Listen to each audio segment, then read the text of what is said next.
David, thank you. And thank you to RUSI for hosting the conference. Given all that is changing, which I think we've digested over the last 2 days, I thought I'd close, for the avoidance of any doubt, with what we in the British Army are doing about that change. So this will be a short talk around purpose, fighting power, and our offer. But I want to start here. Our soldiers. This is what it's all about. They are not just in the army, they are the army.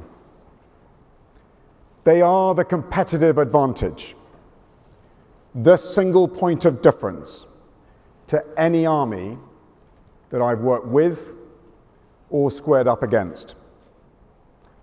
And even recently from the Ministry of Defence, I saw the impact that they had through support to the population through COVID, the withdrawal from Afghanistan, and the support to the Afghan refugees that followed, how they honoured our late Queen and the Duke of Edinburgh and celebrated our King's accession.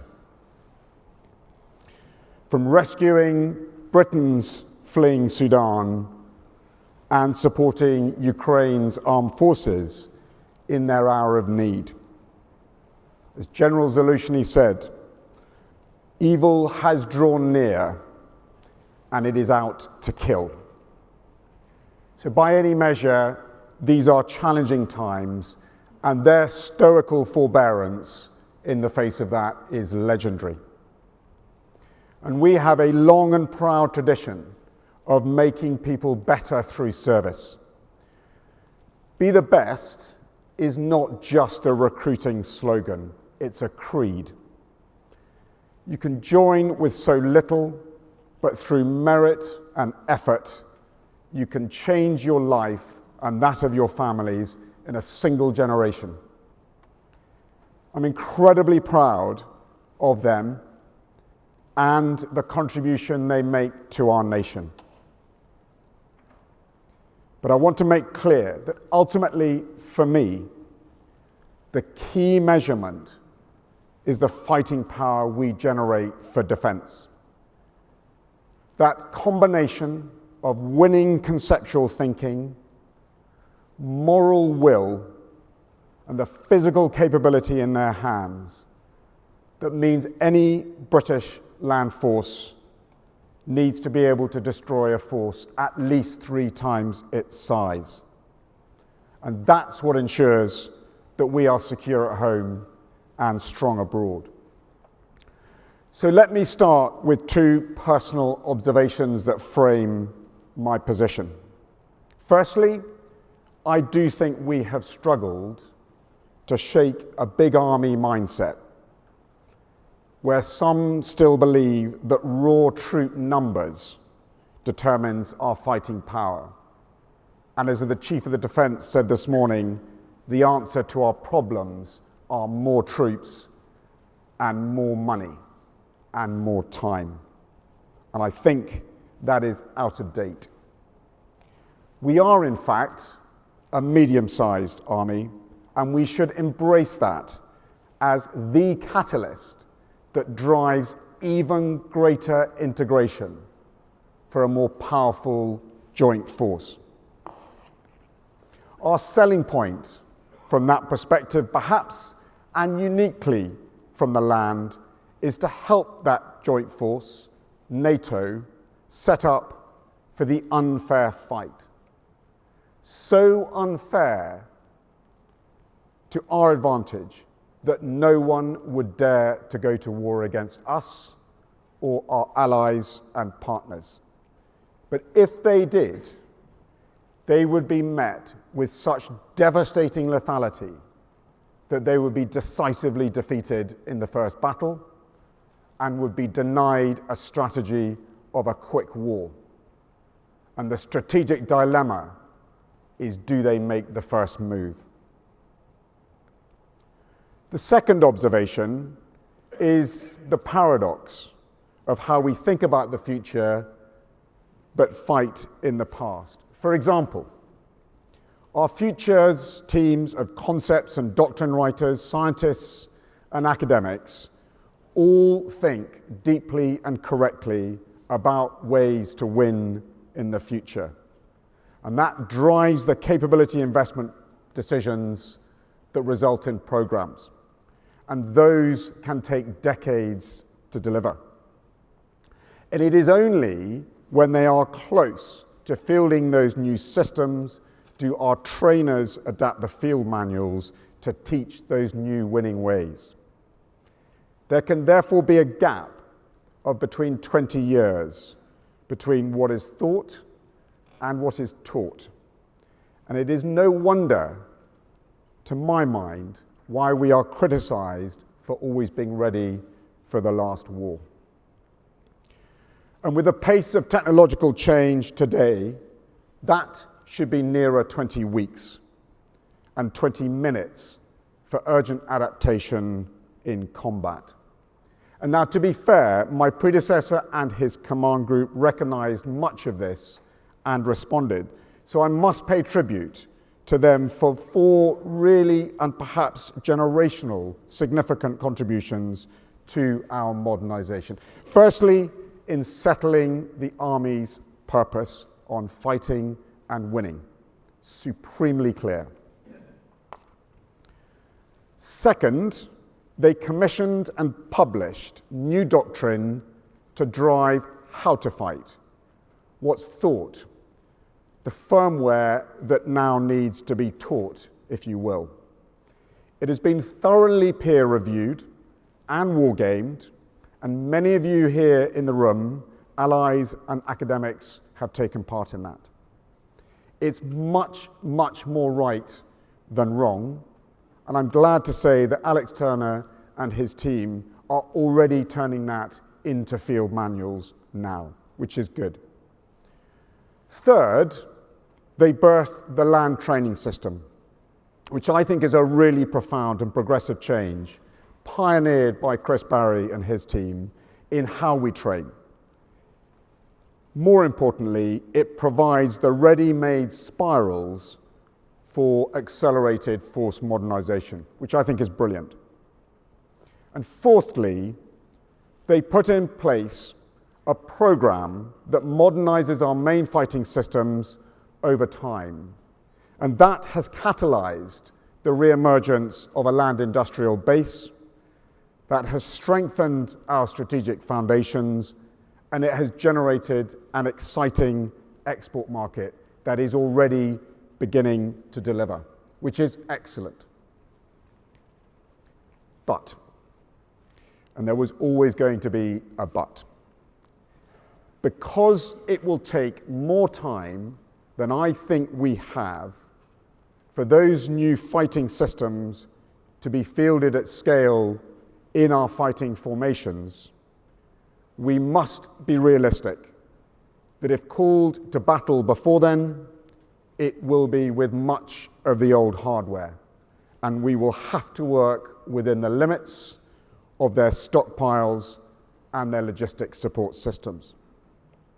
And so as we transition from old to new, our fighting power will come from a hybrid system, and that's okay. Hybridity, in the right hands, can inspire extraordinary creativity and resilient vigor. And with the fresh firmware and some secret source software, we can make this system devastatingly lethal now.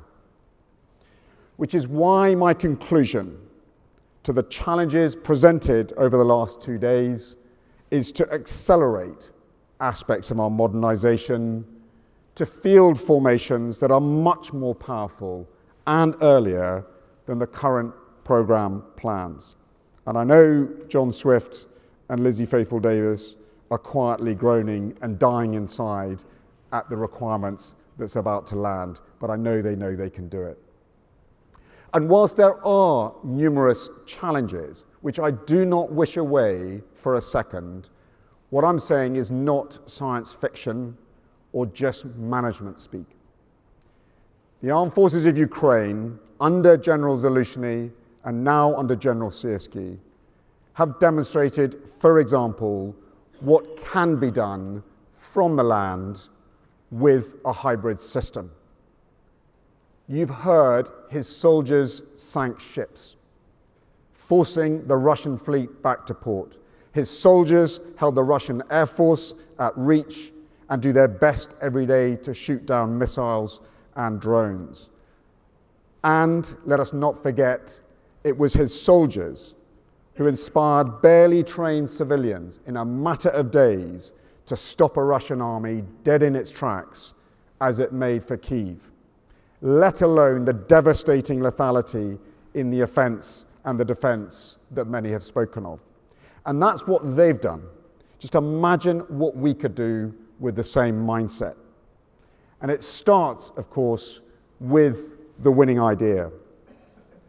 Obviously, because if we fight using the old ideas, the chances are we lose. The defense features capstone concepts for warfighting and strategic campaigning, and our own land operating concept, the firmware, I believe, as many do, will work, and they are the right way forward. Please read and understand what they're saying, and I would like the Army to lead the way in their adoption, such that if the purpose of an army is to protect the nation and help it prosper by being able to fight and win our battles from land, then my vision for the British Army is to field fifth-generation land forces that set that joint force up for the unfair fight. Fifth generation in this context exploits advanced technologies such as artificial intelligence and autonomous systems to integrate data from all domains for precise battlefield impact. And these forces will lie at the heart of NATO and be filled with the best soldiers in the world, supported by incredibly committed civilian staff and leading industrial partners. And the nation itself, and providing value at every turn, societally, politically, internationally, economically, as well as just militarily. This is the one defense mindset that the Secretary of State referred to yesterday and to which I fully subscribe. And to that end, I have a bold ambition to double the fighting power in 3 years and triple it by the end of the decade. And I'll unpack that in practical terms shortly, but the key point to make is that the need is urgent. We have got to pull the future of fighting power into the present faster than we thought we could. You don't need me, and I won't rehearse, the urgency of geopolitical threats. We are not, as the CDS reassured you, on an inexorable path to war.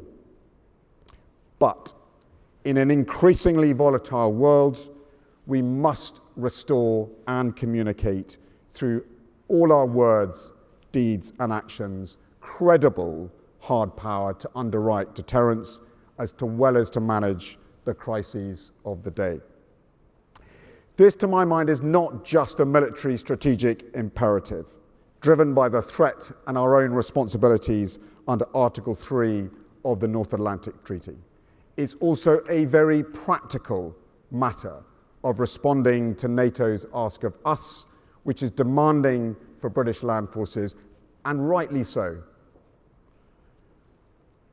We probably do have just enough time, as Jack said yesterday, to prepare, act, and re-establish credible land forces to support that strategy of deterrence.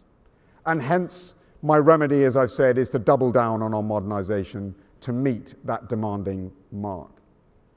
My command group and I, many of whom are here today, have a very clear view on how modern, lethal, and productive land forces can set the joint force up for that unfair fight.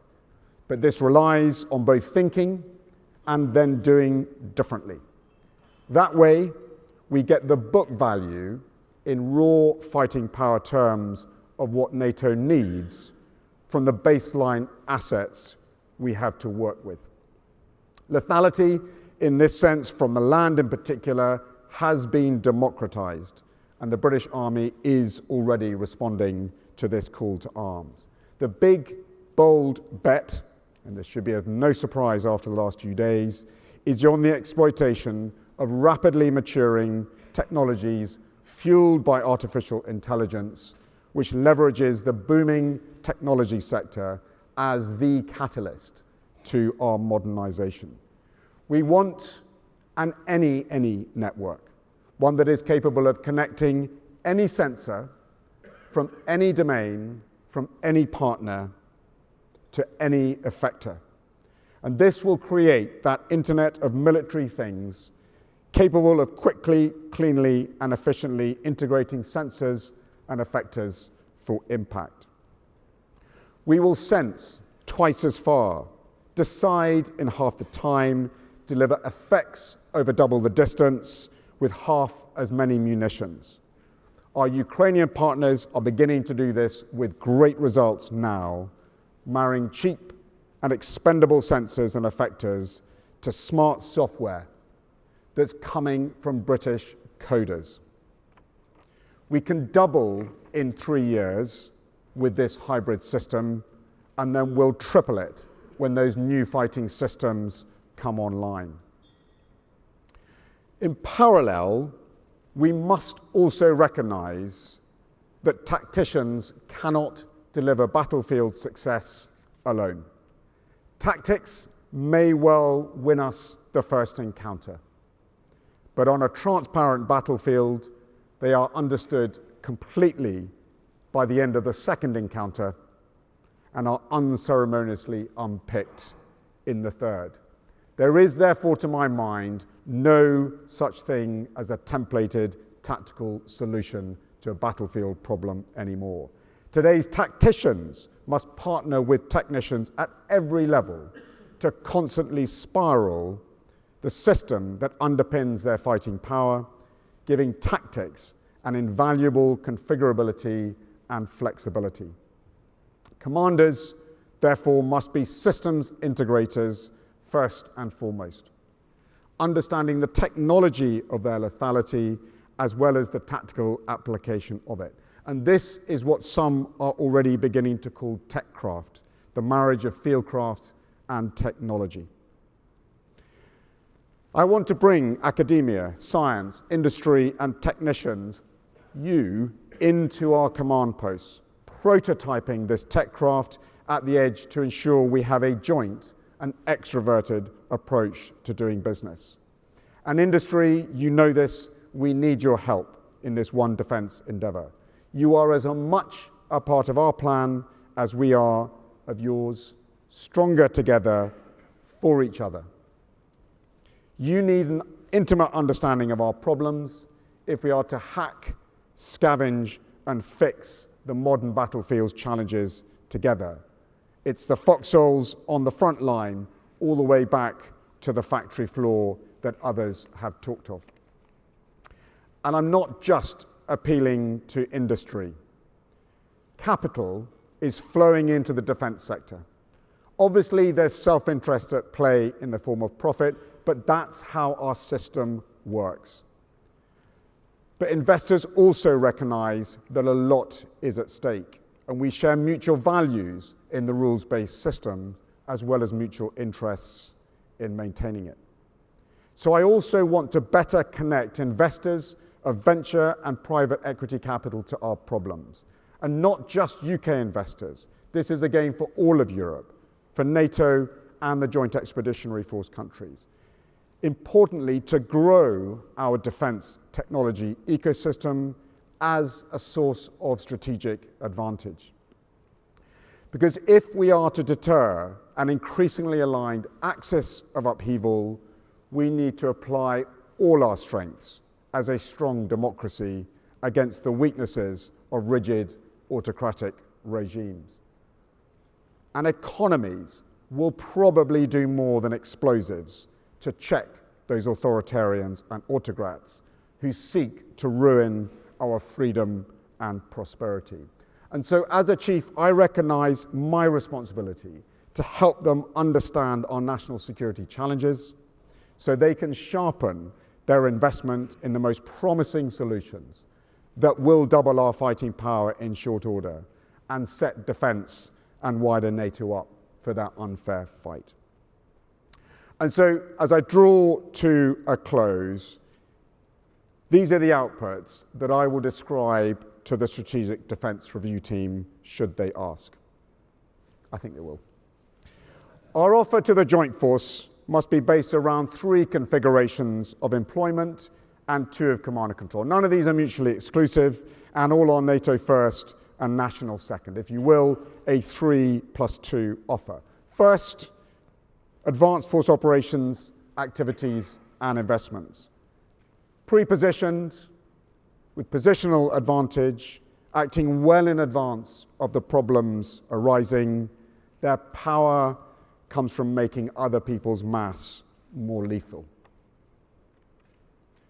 They form the partnerships in the places that matter, and by illustration would include our forward land forces in Estonia and Poland, as well as the global deployments of the land special operations forces, as well as our wider global footprint. Second would be the reaction forces, designed for speed, to react quickly, to cauterize crises where they flare, and where their fighting power comes from velocity, not mass. They include the balance of a brigade for our forward land forces in Estonia, and the conventional and unconventional land forces aligned at the moment to NATO's Allied Reaction Force, currently led by Dan Reeve of the 1st Division, as well as to the UK's Global Reaction Force in the fullness of time. Third would be the response forces, ultimately organised and optimised to fight in wars at scale, where their power comes from combat mass, able to respond with strength if battle is called for, and delivered by the Allied Rapid Reaction Corps led by Rafe Woodis, which provides SACEUR his strategic response to commit to the decisive phase of the battle. We need to be able to deliver these forces at different echelons of effort, from group, division to corps, as CDS said this morning, but of course it only works if it's joined up across all domains and is uncompromisingly lethal in application.